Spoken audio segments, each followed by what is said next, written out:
The following is a CUNY TV special presentation. Thank you for coming. We're very excited to have the new district attorney of the borough of Manhattan with us, Cy Vance. One step inside. Cy Vance Jr. Became district attorney a year ago and is recognized as a leader in criminal justice reform. He has proposed a compelling vision for the district attorney's office to move it forward with a focus on crime prevention. Cy took over the DA's office from our great friend and legendary Robert Morgenthau. Certainly big shoes to fill, Cy, but you're doing a great job, and we're here to help support you as you move your office forward. Cy began his legal career with Bob as an assistant district attorney during the high crime era of the 1980s. As an ADA, Cy handled cases involving murder, organized crime, political corruption, and white-collar crime. After the DA's office, Cy and his wife moved to Seattle, where he co-founded a preeminent litigation firm, as well as taught trial advocacy as an adjunct professor at the Seattle University Law School. Cy returned to New York in 2004. Like all of us, anybody who leaves the city, they all come back, and we're glad that he did, and he ran and won for district attorney in 2009. Ladies and gentlemen, please welcome Cy Vance. Good morning, everybody. Thank you, Bill. Thank you for the invitation to address this very, very distinguished group. But especially I'd like to thank not just you, but the entire Rudin family for the great legacy of the Association for a Better New York. All of you may remember that ABNY was founded in the early 1970s. It's about 10 years before I started my career in law enforcement. But I certainly remember those days in which the pundits regularly predicted the downfall of New York City. Crime was bad at that time, it was getting worse, budgets were stretched more than they even are today, and they were stretched beyond the breaking point. The air was dirty, the streets were filled with litter. New York, people said, had become ungovernable. And it was at this point in history that a truly great New Yorker named Lou Rudin stepped forward and announced, as you may remember, that he would prepay real estate taxes and convinced other businesses to do the same. And he challenged, and the challenges that he set out, others responded to, and it helped the city avoid immediate bankruptcy. But this was not, as we remember, just a one-time effort. The Rudin family established this association, bringing people together time and time again, year after year, to inspire dramatic initiatives in the private sector, as well as in our government. And the result has been the kind of forward thinking and the kind of creative partnerships that have brought this city back. This morning, I'd like to speak with you about the challenges our office, the Manhattan DA's office, faces in prosecuting 21st century crime, and how, as an office, we are intensively focused and increasingly prepared to meet that challenge. But first, let's review a little bit of history, which proves, I believe, that working together, as ABNY has shown the way, New Yorkers in this room, in business, in government, in the not-for-profit world, Democrats, Republicans, independents, working together, there is simply nothing that we cannot achieve and no obstacle that we cannot overcome. In 1971, when ABNY was founded, there were 1,823 murders in New York City. Last year, there were 536. A drop of over 70% citywide, with a nearly 90% drop in that same time period in Manhattan. In 1971, there were 97,000 robberies around New York City. Last year, there were fewer than 20,000. But the numbers don't tell the real story. That's more than 80,000 people each year since 1971 who were not the victims of robbery. 80,000 people each year who feel safer working and living in this city. And 80,000 people each year who believe what New Yorkers came to understand during the years since ABNY was founded, that this city is governable and that we have a right to hold our civic and government officials accountable for their results. But although it's comforting to compare where we were in the 70s and 80s compared to where we are today, we are reminded every day when we read the newspaper or watch the news on TV that crime remains a reality and a constant in our city. This week we will arraign in both Brooklyn and Manhattan the young man turned killer, apparently, who went on a rampage in both boroughs, leaving a trail of blood and loss in his wake. Victims were injured or killed in their homes, in the streets, and in the subway. And this was a terrible reminder that we must, in law enforcement, and as members of the New York community, remain vigilant, because there is no more important responsibility than ensuring public safety. And I must say that with Commissioner Kelly here, and DA Hines here, and my brother DAs, I want to thank you for the extraordinary work that you've done this past week in apprehending that man.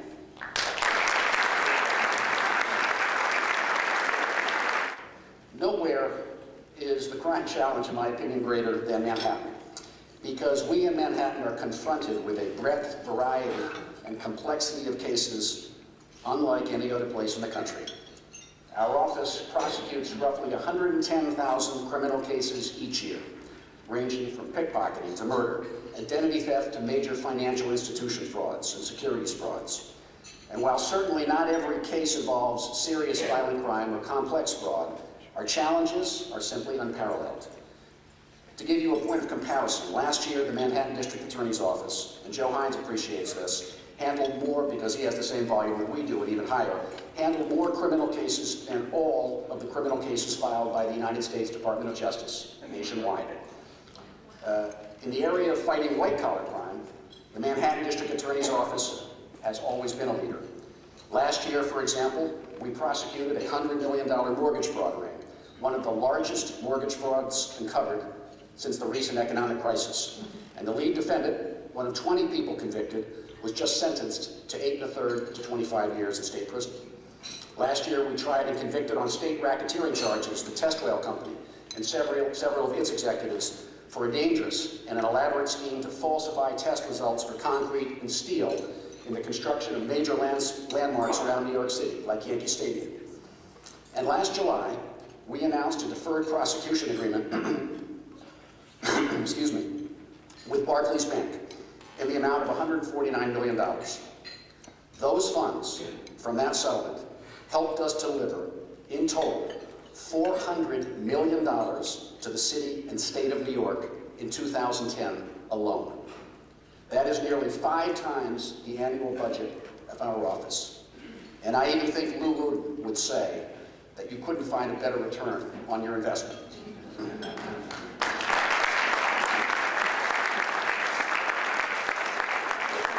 So I think it's safe to say that never in our office's great history have we had a more sophisticated approach to prosecuting financial crime that affects Manhattan, nor been more proactive in our investigations. But even as we have moved forward to aggressively battle white-collar crime, organized crime, and political corruption, we have introduced new approaches to prosecution of street crime as well.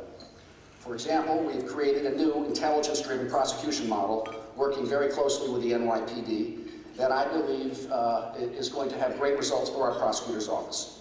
Our new crime strategies unit assigns assistant district attorneys, analysts, investigators, and community affairs specialists to different geographic regions in Manhattan. For example, a senior assistant district attorney in this unit is responsible for the 4 precincts that include the Upper West Side, where I live, and Washington Heights.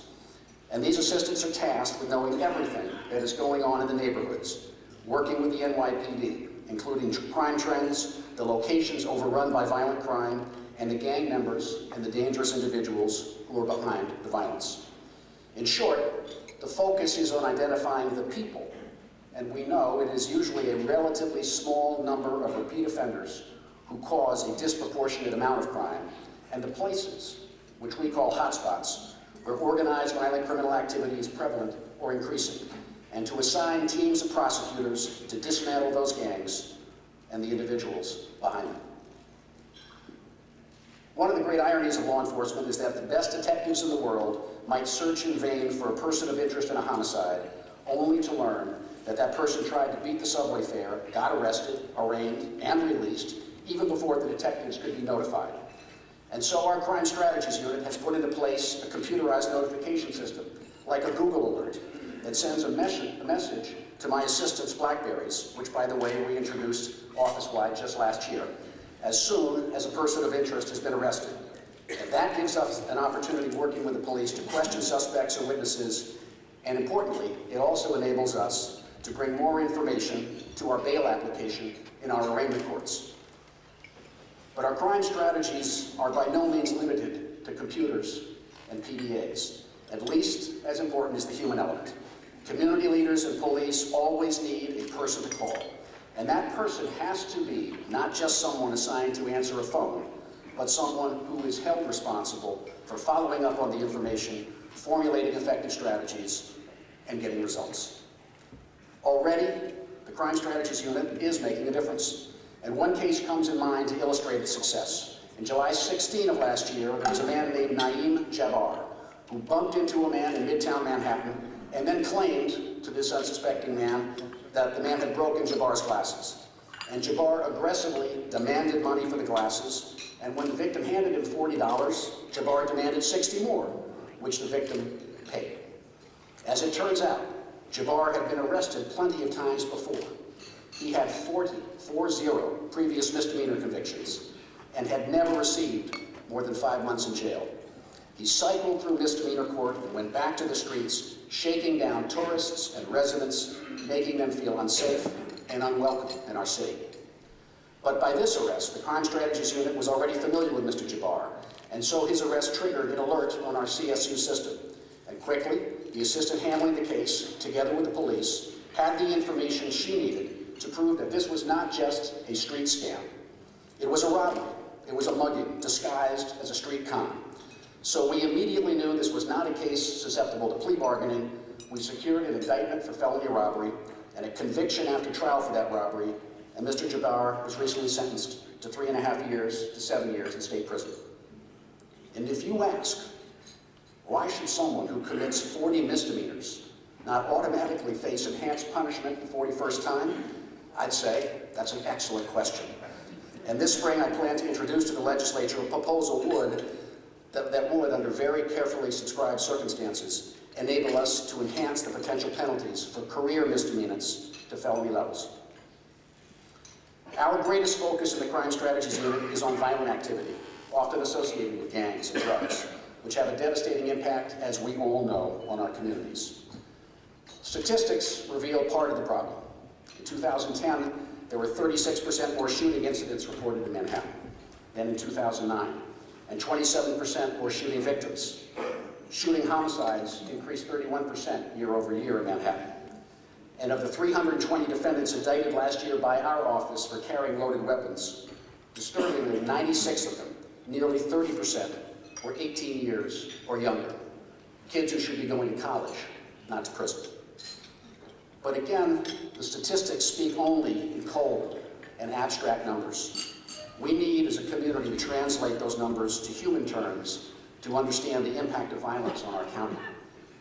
Gang and gun violence, for example, resulted in the random shooting death of 17-year-old Cheyenne Baez in Harlem last October, a completely innocent young girl who was caught on a stoop in crossfire.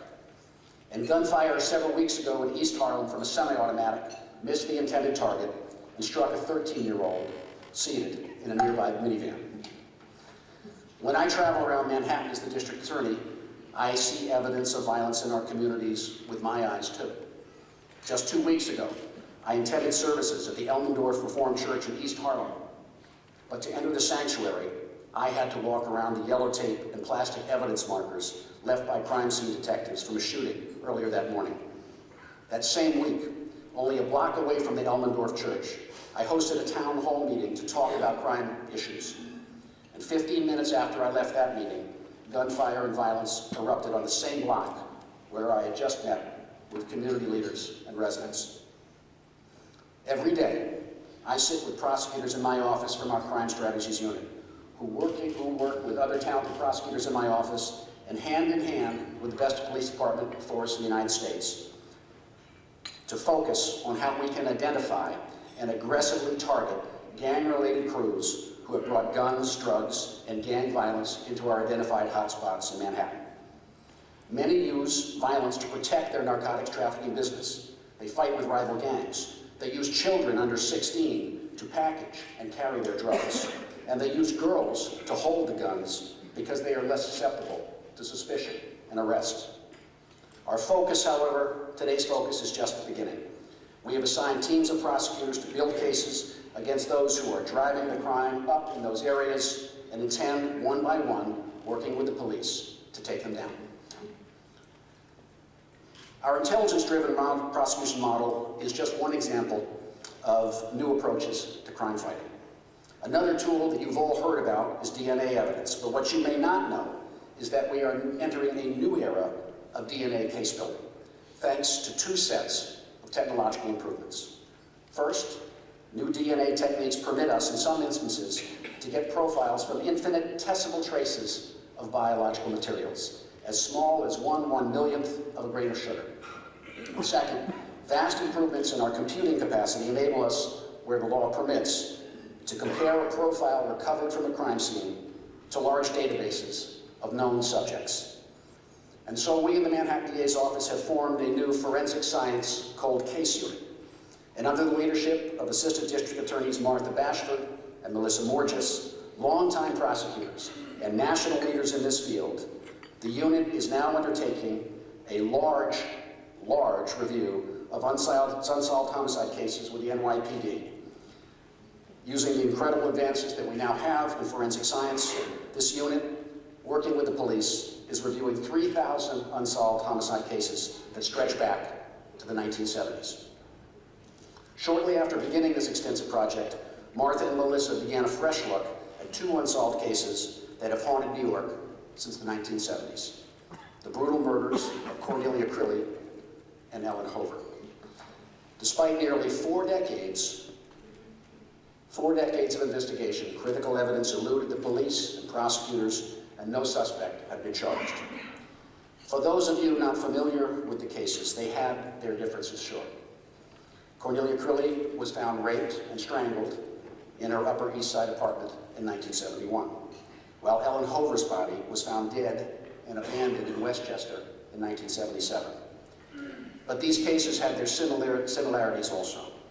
Both women were bright, excited 23-year-olds living in Manhattan. Ms. Crilly was a flight attendant. Ms. Hover, the daughter of a famous nightclub owner. Both cases vexed police and prosecutors for 2 generations as leads turned cold and the years wore on.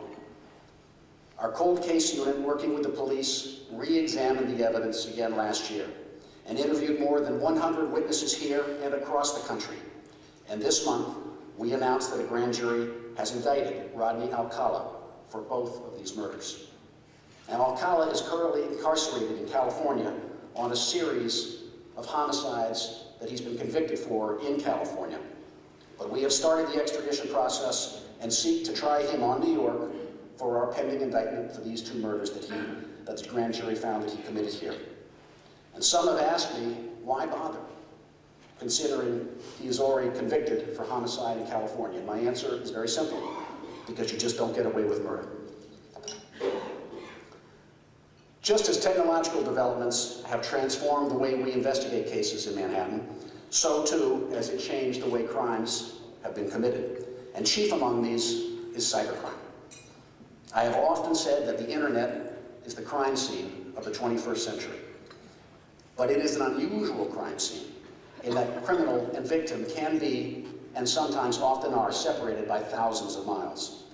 Cybercrime and its cousin identity theft are among the fastest growing crimes in our country. And this is a real and it is a growing threat. To combat it, last year we created the Cybercrime and Identity Theft Bureau in our office. It's composed of 10 assistant district attorneys who spend all of their time on these matters, and about 70 others who spend at least part of their time. The Bureau is primarily tasked with addressing all cyber-related issues, from stalking to child pornography, to data intrusions, to high-tech fraud. The Cybercrime Unit has 2 primary functions. First, It is tasked with providing supervision and expertise for the 200 to 300 new identity theft cases that come into our office each month. The overwhelming majority of those cases come from arrests by the New York City Police Department. Second, our full-time and other major case assistant district attorneys conduct intensive, long-term investigations and prosecutions of national and international criminal organizations as part of our investigations division. This mission includes developing long-term malware, hacking, and intrusion investigations, as well as cases involving offenses committed against children. What is striking about many of these cybercrime investigations is that major investigations often begin as local arrests having nothing to do with cybercrime. In one case, we had a pattern of thefts from lockers in a gym. As we investigated, we learned that the personal information culled from those thefts was used in a vast identity theft ring. In other instances, cases began as summary arrests of a person presenting a single forged check to a teller at a bank. But the investigation revealed that the check was evidence itself of a sophisticated ring of organized identity theft and fraud. There's no way to detect these patterns other than the laborious task of sifting through individual cases as they come into our office. Every morning, a representative of our Cybercrime Bureau reviews every case that was written up the night before in the complaint room.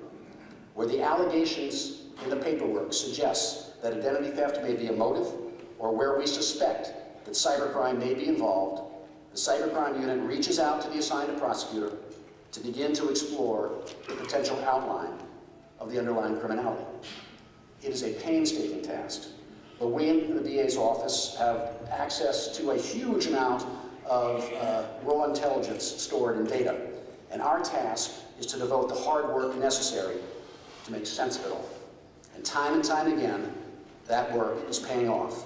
This past September, for example, we announced the indictments of 36 individuals for their participation in several large-scale international identity theft and cybercrime rings that stole large amounts of money from 34 separate corporate and individual victims all around the United States.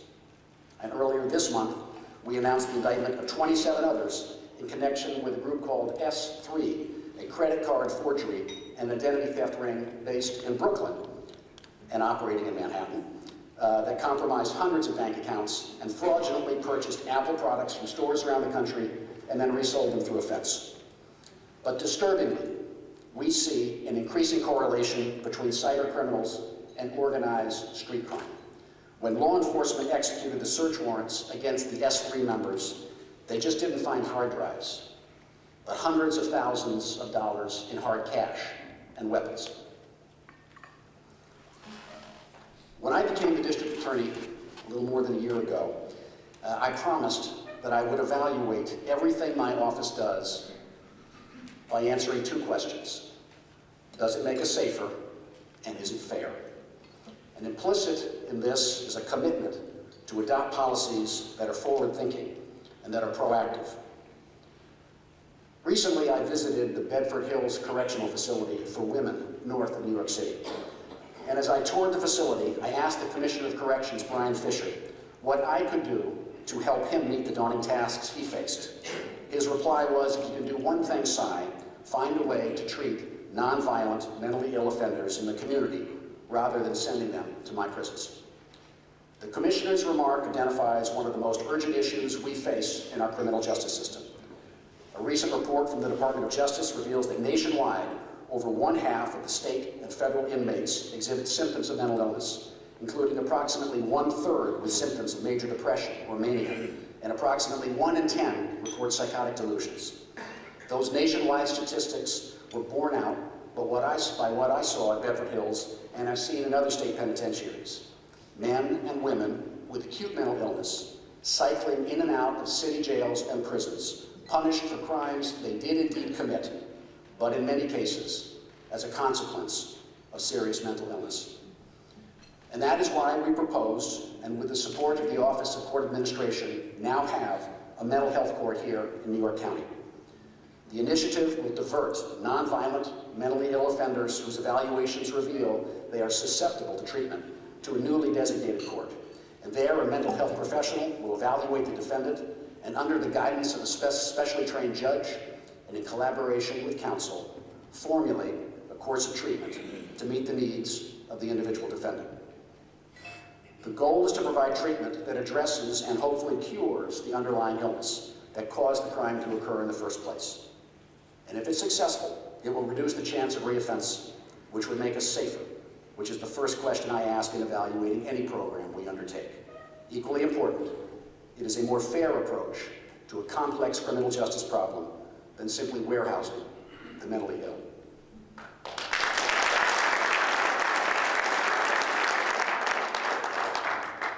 In the last 75 years before I took office, there had only been 3 elected district attorneys, and each of them had been legends. Tom Dewey, Frank Hogan, and of course Bob Morgenthau.